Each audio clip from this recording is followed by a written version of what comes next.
दोस्तों नमस्कार। आज मैं आपको सुनाऊंगा एक पौराणिक कथा, वृंदा कैसे बनी तुलसी। पौराणिक काल में एक थी लड़की, नाम था वृंदा। राक्षस कुल में उसका जन्म हुआ था। वृंदा बचपन से ही भगवान विष्णु जी की परम भक्ति थी। बड़े ही प्रेम से भगवान की पूजा किया करती थी। जब वह बड़ी हुई तो उनका विवाह राक्षस कुल में दानवराज जलंधर से हो गया। जलंधर समुद्र से उत्पन्न हुआ था। वृंदा बड़ी ही पतिव्रता स्त्री थी, सदा अपने पति की सेवा किया करती थी। एक बार देवताओं और दानवों में युद्ध हुआ।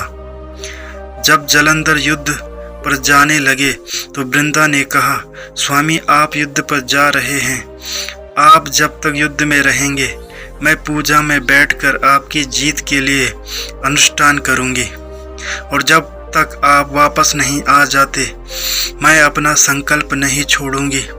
जलंधर तो युद्ध में चले गए और वृंदा व्रत का संकल्प लेकर पूजा में बैठ गई। उनके व्रत के प्रभाव से देवता भी जलंधर को ना जीत सके। सारे देवता जब हारने लगे तो भगवान विष्णु जी के पास गए। सबने भगवान से प्रार्थना की तो भगवान कहने लगे कि वृंदा मेरी परम भक्त है, मैं उसके साथ छल नहीं कर सकता। पर देवता बोले, भगवान दूसरा कोई उपाय भी तो नहीं है, अब आप ही हमारी मदद कर सकते हैं। भगवान ने जलंधर का ही रूप रखा और वृंदा के महल में पहुंच गए। जैसे ही वृंदा ने अपने पति को देखा वे तुरंत पूजा में से उठ गई और उनके चरण छू लिए। जैसे ही उनका संकल्प टूटा, युद्ध में देवताओं ने जलंधर को मार दिया और उसका सिर काटकर अलग कर दिया। उनका सिर वृंदा के महल में गिरा। जब वृंदा ने देखा कि मेरे पति का सिर तो कटा पड़ा है, तो फिर ये जो मेरे सामने खड़े हैं ये कौन है?